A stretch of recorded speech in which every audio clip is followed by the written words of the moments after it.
Hi everyone, welcome back to my channel. This is Camille. This is Joni. And we're welcoming you. If you're a new subscriber,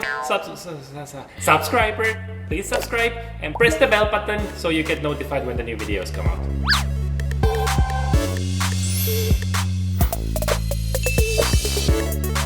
So today we're gonna do something a bit different from our usual. We're not doing any challenges, we're not doing anything funny. Well, we'll still be funny because we're really funny, right? But today we're launching the Koro series! Okay. So this is gonna be a new series that we're launching on my vlog. It's gonna be basically all about Grand launch. lunch. On this series, we're gonna talk about everything that a young couple like us will be going through now that we're entering a new chapter in our lives.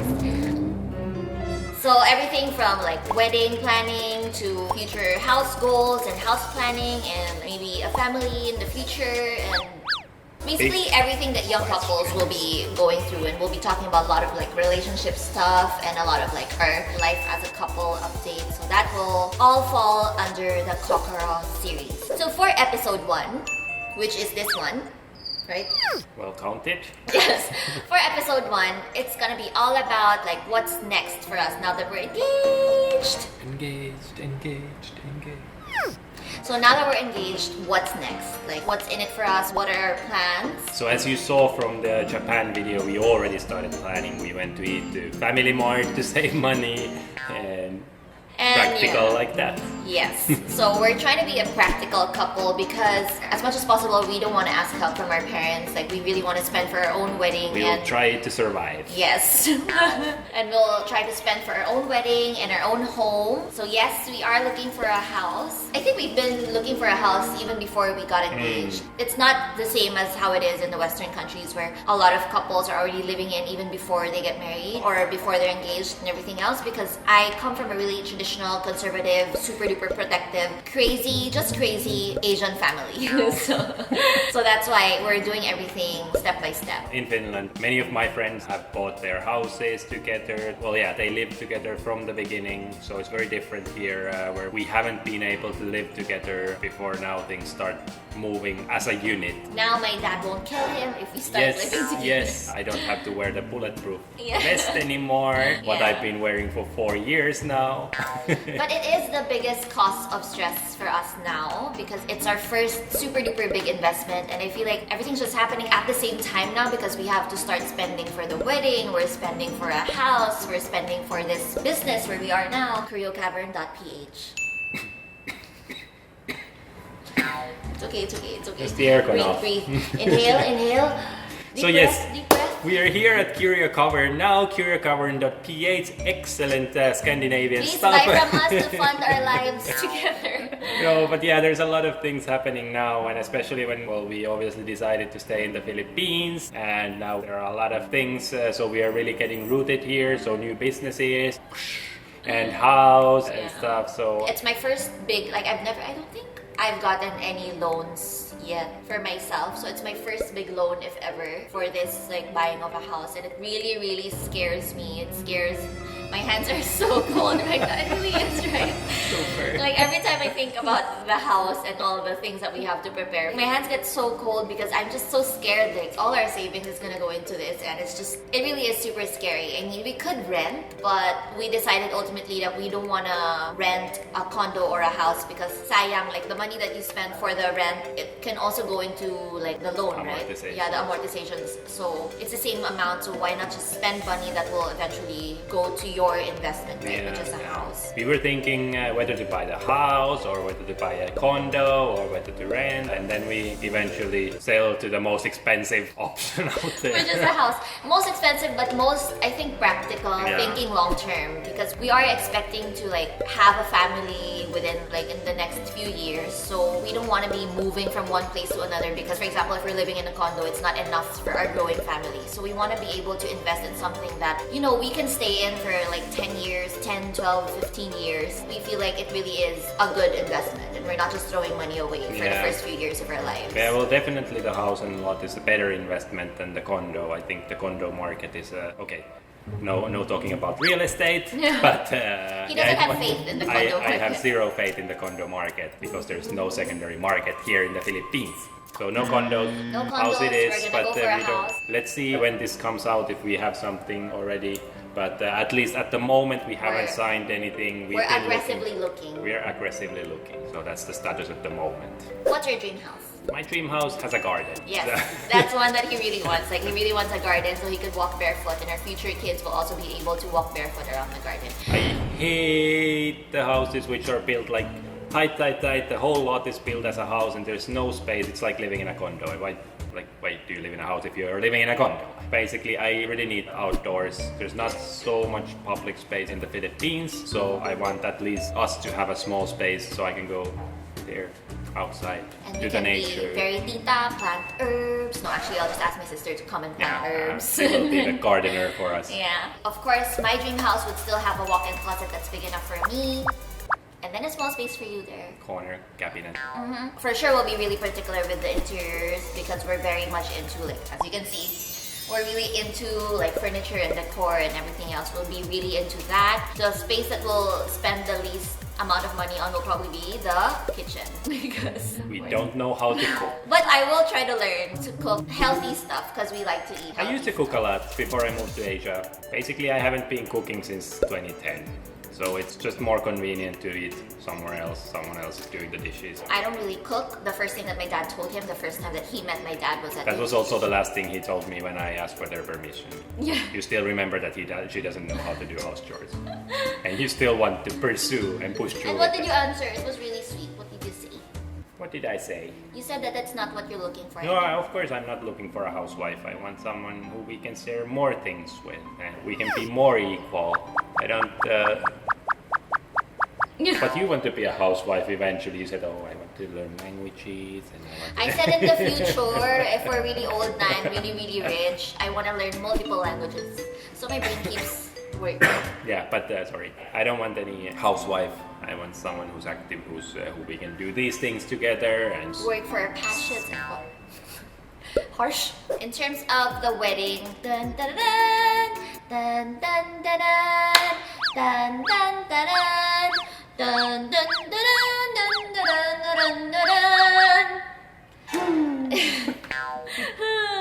Another aspect of like we're spending again, but we're really gonna try to keep it practical. I mean, it's of course we're gonna make sure it's pretty and beautiful and everything else, but we want to try to keep it practical because we both agree that our lives together really start. The most important part is really what comes after the wedding. So most of the funds will really go to our future, to our house, to our business, to our future kids, and we want to really spend wisely when it comes to our wedding. Yeah.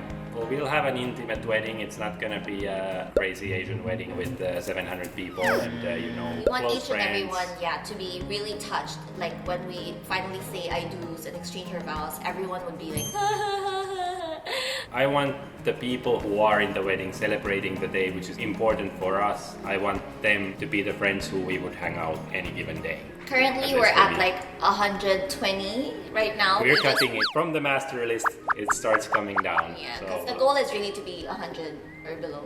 Yeah. Because we're hoping our wedding will be abroad. We don't want to reveal yet where exactly. Because we don't know. We also, one, we don't know, and two, we don't know if our funds would be enough for that. But that's our dream wedding, is to really get married abroad. Not because we don't want the Philippines, but it's just because She we wants feel to like... get married in a cold place so that her face is not shiny. Yeah, I and don't want to be oily. oily. That's the main reason.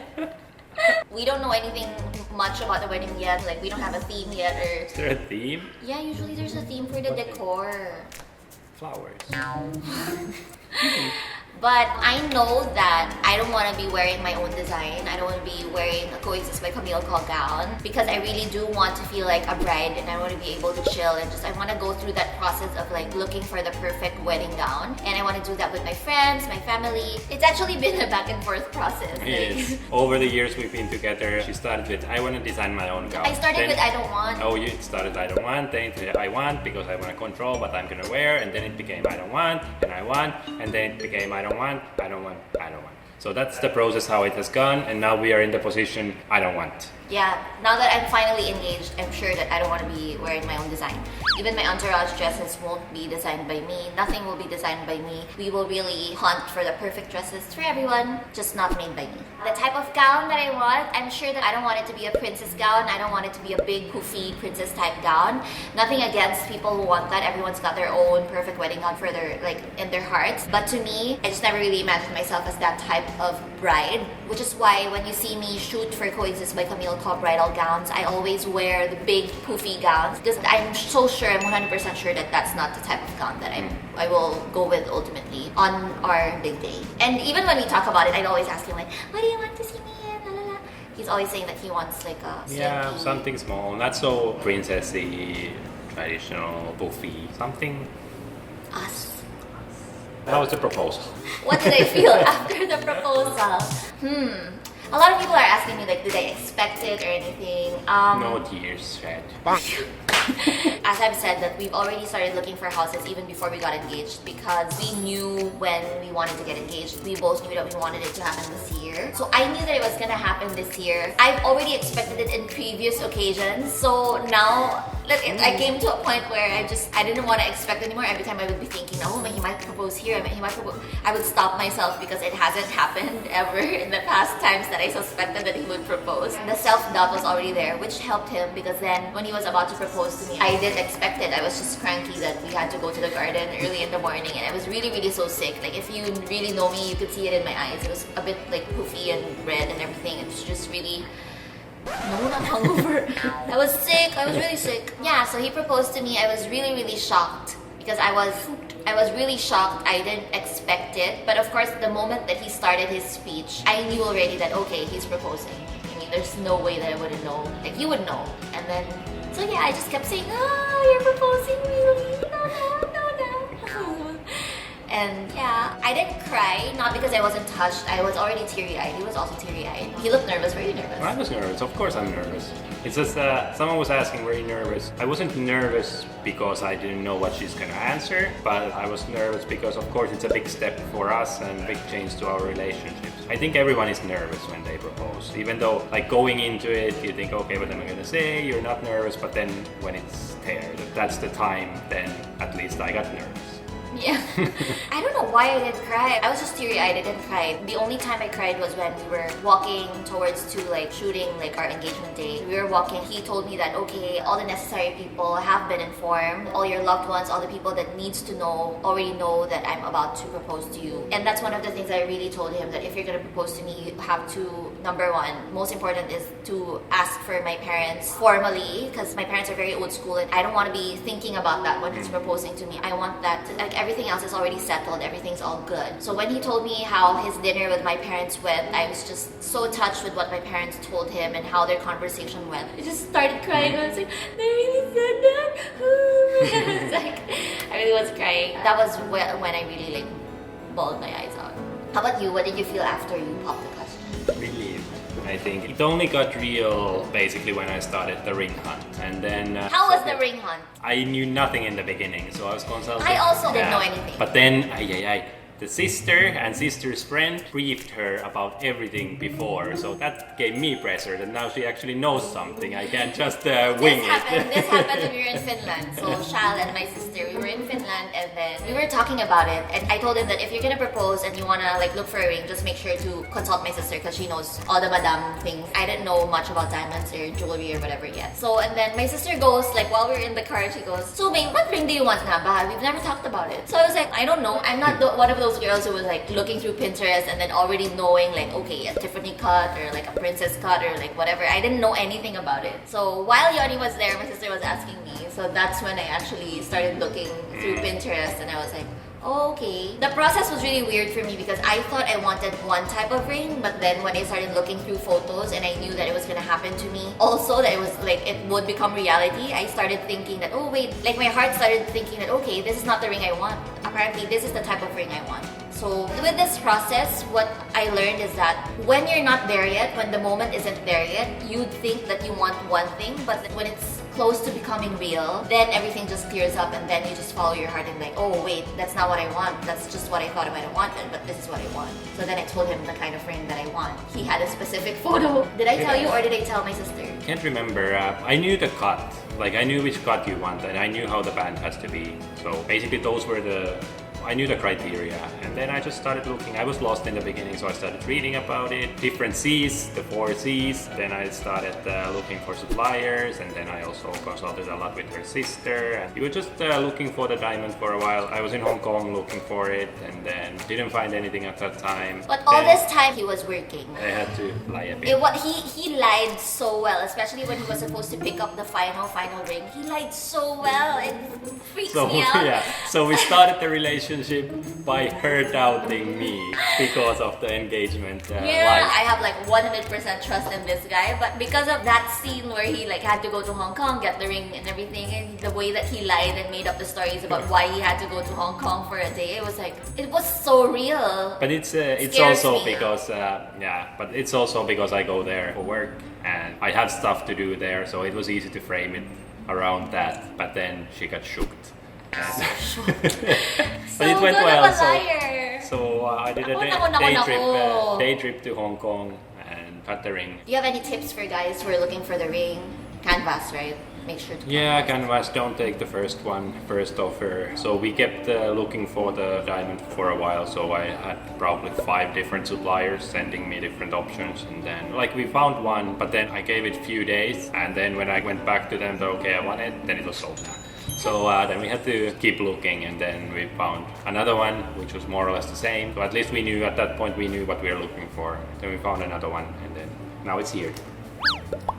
It's covered. No, it wasn't. I revealed it. Oh, okay. After you gave me the ring, were you nervous that I wouldn't like the ring, or you were pretty sure I would like it? I wasn't sure. Of course, I think a diamond can always be bigger, and it's perfect. It's perfect. Lola, it's perfect. I don't know if I was nervous about that. It was a lot of things to be nervous about, so can't remember. It's one big emotion. But it's true what they say, that the moment that the guy proposes to you, everything just goes blank. After that, I couldn't remember what he told me. I was just like, what did you tell me?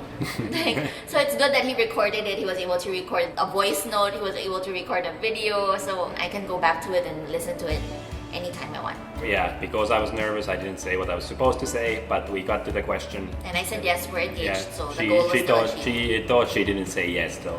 After that she said, "Oh, did I really say yes? Did you ask? Did I say yes?" Oh, I don't know if she was still doubting if she can still escape after the lights came out. But it's on record. And then now that we're finally engaged, the days and weeks afterwards, it just felt so surreal that we're actually already engaged. It's such an out-of-body experience, okay, that's not me, that's someone else. I don't know, it felt so different, and I'm still not used to calling him my fiancé. Fiancé, that's why I like to call him fiancé. I'm not used to it yet. I think we'll get more used to it when we're actually already super duper planning our wedding, because we're not hustling yet. We've covered the proposal, we've covered some parts of the wedding, and then also dream house. What else is in the plans for us?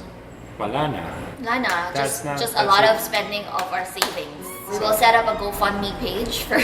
The link will be in the description, so please go there. Please donate for us.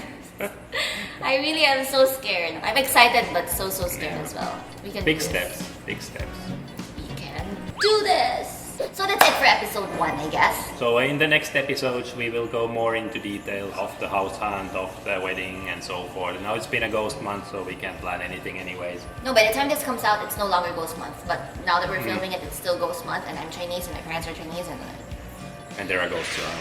Yeah. It's bad luck to start moving and doing all these things before ghost month is over. So in the following episodes, you'll see more of our couple lives. We'll bring you guys along with us with the wedding planning, with the house hunting, with the eventual house renovating, or if there's any renovations at all, and decorating of our house, and things that we're starting to do as a young couple. We'll also be giving some tips, or what worked for our relationship, how we made our relationship work, what we think young couples should be doing as well, and stuff like that. Just everything about couples and young couples starting their lives together. So if you guys have any suggestions for future Koro episodes, then please do let us know, and we'll make sure to try to do them. Yeah. Leave it in the comment section below and give us a thumbs up. So that's it for us, the Fiancés, the Koros. Over and out. See you soon.